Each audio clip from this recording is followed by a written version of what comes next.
Good morning, good morning, good morning, good morning, good morning, good morning, good morning, good morning, good morning, good morning, good morning, good morning. Thank you guys for tuning in to another episode of The Breakfast Show with Marisha LaShay. I am the host, Marisha LaShay herself. And thank you guys for tuning in this morning, newcomers. What's up with it? Returning comers, what's up with you? Happy Monday, happy marvelous Monday, happy magnificent Monday, happy magnification Monday. Man, let's get into the mood Monday. Let's get shaking, let's get moving right now, right? Let's hold the bed down, no, let the bed go. All right, you guys, first and foremost, welcome again. Let's get ready to kick this week off. Man. Let me go ahead and thank God. Let me give God his moment of praise and tribute. Where do I begin? Today is another new day. Today is another opportunity. Today, I am thankful for you. I am thankful for me being able to rise and see another day, being able to speak one more time. Again, another day, another opportunity to speak before you, another opportunity to make an impact, another opportunity to just use my gift, right? I'm just truly thankful for these moments that I wake up and just begin to get that meditation in, get that journaling in, get your prayers in, get with you, get with yourself in the morning. And for that, I am grateful for that opportunity and much more. But I will not continue to go on and on and on and on because I will if allowed. Moving on. So, of course, I have to go ahead and provide the overview and the history of the actual breakfast show with Marisha LaShay. How it all began. It all began with the conversation. It all began with two people gathered, right, in one space, which was my father and myself. And when we gathered, we came together because I began to ask questions that sparked a thought. Okay, and from that thought, it was provoked, right? It made me stop in my tracks and think because I began to ask question after question after question after question. And from that point on, that's when the breakfast show with Marisha LaShay began to formulate. It was born. Because at that point, I said, well, if I have some of the same questions, these questions, somebody else might have to. So I have to begin to reach out and establish an audience and share these things, my thoughts, right? Never knew what it was going to look like. I just started. And from that moment that I started, it brought me here to today. Imagine if I never started that. Imagine if I never would have got that initiative or that push. So I'm here. The Breakfast Show with Marisha LaShay is here for that particular reason, right? So we also agreed like, hey, why don't we put it in months that have 30 days? Oh, that's even more amazing, right? And those months are November, April, June, September. We pop up 4 times out of the year. Not less but more, right? And man. Being able to use my gift of gab to motivate, inspire, and encourage other people that look like me from different audiences of entrepreneurs, mothers, anything.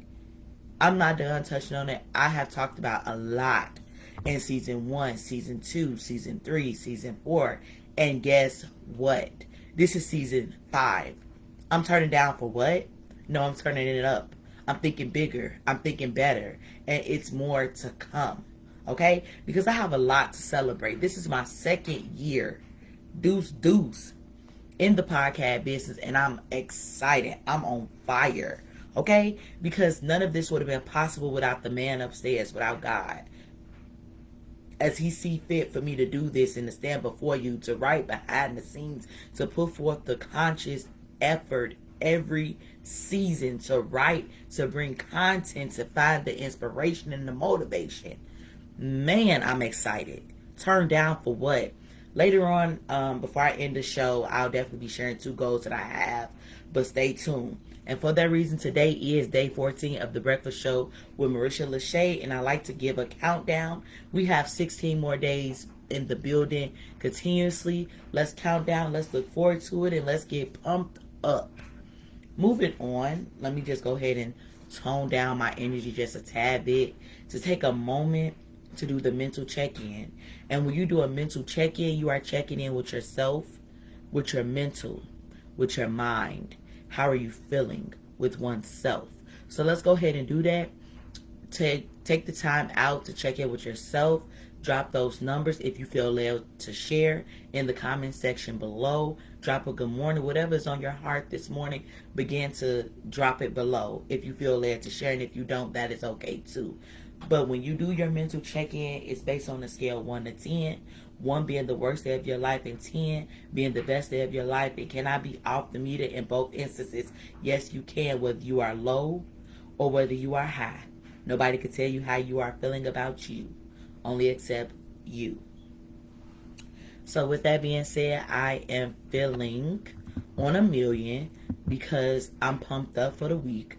I have 4 more days in the week. I'm already counting down on Monday. So what's up, what's up, what's up? Okay? What's up, what's up?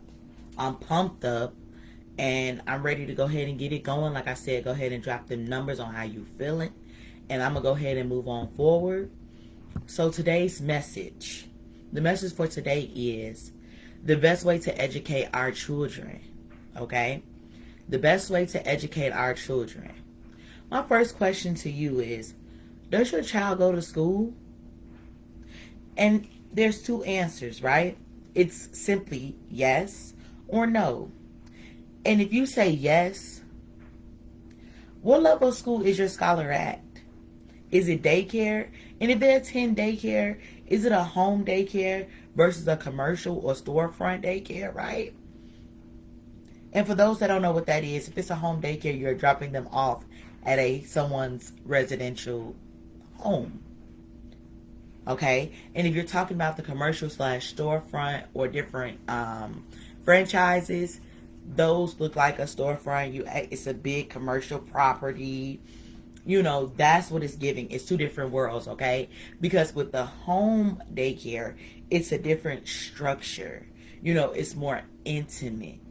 And at a commercial daycare, it's more intimate, but it could be on a bigger scale with having more kids there, but the class sizes can be smaller, and they have their little teacher that they see, and it's just awesome. I mean, the best of both worlds, honestly, right? I've been going to school since I was 2 years old. I've been in a storefront setting, but I've also went to a home daycare as well, where I ended up meeting my good friend, Sean Lauderdale. His grandmother owned the daycare. Rest in peace, Mrs. Lauderdale, right? And that was a different world, and that was a different environment. Is your child at Head Start level? And what do you mean by that? Head Start could be for those 4-year-olds that are not ready to make that transition into preschool, which is not all day in some states. It depends on where you live. But if you have Head Start, it's preparing you for the big leagues like preschool and things like that, to be able to catch you up on your different knowledge and, you know, just checking in with you, teaching you how to write, teaching you just how to, you know, run through routines and rituals and things like that. All right. And then if your child is elementary school level, and this can be K through 5th or K through 4th. All right. And if they are above that level, that looks like kindergarten, 1st grade, 2nd grade, 3rd grade, 4th grade. What am I covering in kindergarten? Well, of course, your child, you know, depending on what the curriculum is, of course, they're going to count 1 through 100. They're going to be able to learn about 10s. They're going to be able to learn about 1s. They're going to be able to recognize their alphabets, get an introduction to phonics. 1st grade, it's a step up from kindergarten, but in most states, they're not requiring that our babies go to pre-K or from pre-K, which is preschool, pre-kindergarten.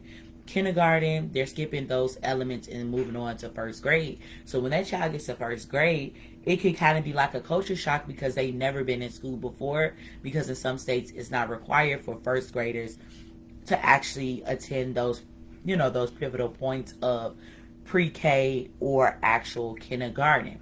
They get in 1st grade, they're not even able to write their name, they don't even know how to spell their names, they don't even know how to hold a pencil. I've just seen different walks of life with being in the educational realm for quite some time, especially on the elementary level.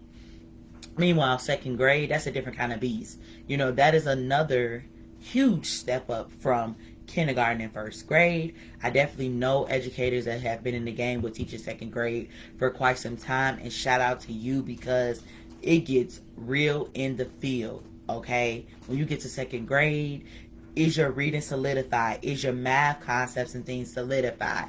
All of that pretty much reveals and tells that teacher what happened in your first grade life. Okay? Then from second grade, come on and step it on up to the third grade, which is a testing grade, right? We're having big state exams and we're being exposed to things that we've never seen before. And man, it's just a different world. And then you step it on up for fourth grade. It's a step up, but it's coming to it, right? This is now, I'm at multiplication. I'm at division, which I learned in third grade. But I hope that those skills will solidify because it only becomes a step up of seeing fractions and being able to break down that in decimals and what does that exactly mean to me. Then I take a step on up to fifth grade. What's up, what's up, what's up? Welcome to the world of middle school. Okay, you're in fifth grade. You're learning about decimals. You're learning about fractions. You're learning how to break those down continuously. You're learning how to take those tests and conquer those tests, right? Because each level requires a different type of student. Then moving on, what about, we are in a middle school setting where we go on to 6, 7, 8. Right here, I'm trying to find myself. Right here, I'm looking for acceptance. Right here, it's a lot going on for 6th, 7th, and 8th graders. The 6th and the 7th graders. Now, when you reach that peak of 8th grade, that's a pivotal time for you because you're getting ready to make that turn. And guess what? Time for transition. And guess what? The friends that I once knew from K through 8th or from 6th or 5th, the middle school setting, depending on what is happening with you. In Chicago, our schools go through K through 8th. In the South, they go through K through 5th. And then the child maneuvers and level up to go through 6th through 8th. So when they go through 6th through 8th and they done, they graduate again. Okay, and they make their way on to what? High school. And that's a whole different ball game. 4 years, right? That's a beast. You becoming a completely different person yet again. And then so forth. After that, guess what? You're getting ready to graduate again. You're getting ready to level up to, higher education. Okay? And that's an additional 4 to 5 years of something different. That's a different beast within itself. Because now you're being tested mentally. So I'll say all to say as I go through each level, was it public? Was it private education? Was it magnet? Was it charter school? Was it homeschool? What is the environment that entails for your child's school life? Is it an environment where education is cultivated and structured? What is the environment like? Does it encourage your child? Does your child thrive in that team-oriented vibe? Okay? And last but not least, what is your involvement in this process? Okay, so let me recap for those. The first question, does your child go to school? If you say yes, these are the things that I want to question or just kind of touch on with them. Whether they are in daycare, home daycare, commercial. Head Start, which could be home daycare, either commercial, but more so on the commercial side of things for Head Start because it's a government-funded program. Preschool, if need be, which is normally at different elementary schools, but some of these programs are not all day. Elementary, we're talking about K through 4th or K through 5th. Middle school, 5th through 8th. 6th, 7th, 8th. High school, 9th through 12th grade. And then higher education, which will go into 4 to 5 years. Then my next question becomes, is it public, private, or homeschooling? And then I want to talk about and ask about the environment, what it entails for your scholar as far as the school. And then I will also just want to know what is your involvement as a parent and are you working at home with your scholar in regards to their skills and being able to identify different mannerisms that they have and their attitude towards education. All right. And I'm going back to my question, does your child go to school? And if you say no, why not? And here are just a quick couple responses. 1, the readiness of the child. 2, simply no. 3, I have an educational plan for my child because they require special needs. They may be special needs as far as like having autism or different disabilities. And how do you approach that with your actual school journey for that particular child, right?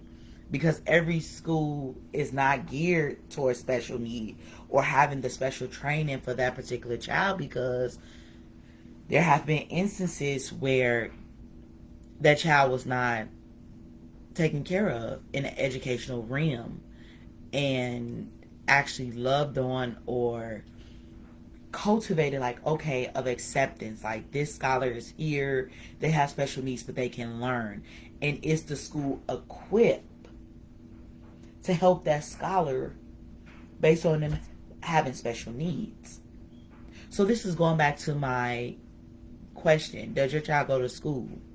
No. And if so, why not? Is it because the readiness of the child actually being ready to conquer that particular grade of the content? Is it just simply no? Nothing beyond? Or actually having an educational plan where, hey, I might start off with homeschooling my child and then I might turn them over to, the school world, the culture of other peers, working with other children their age or with similar needs. But a lot of children are fighting depression and just different things in that arena that we sometimes oversee or don't see. So you all, my question or my message for you today, as a parent, educator, all of the above for myself: what is the best way to educate our children? So definitely feel free to share your comments. This is the close of the show, but before I close out, I definitely want to ask you guys two things and ask for your support. If you are willing to assist me in expanding my listening base of listeners, please, please, please click that link below and share and tap into my Anchor platform. I will be on other platforms. We're adding this season at a later time, so thank you for your constant patience. And second, keep my growth happening globally, right? So if you know any of your friends that live internationally in other countries, I'm currently in 7 countries being heard off my different platforms through Anchor. Please, please, please like, share, comment, and let's keep this thing going. Thank you so much for your support. Thank you guys for tuning in to listening to Little Old Me. It's your girl, Marisha LaShay. You guys have a magnificent Monday and get it in every minute Monday, okay? Thank you guys so much. Stay professional, stay beautiful, stay handsome, and don't lose it. Just keep it and keep it going. Keep your momentum up. And thank you guys for tuning in. Hope you like today's content. See you later. I'll tune in tomorrow, same time, same place.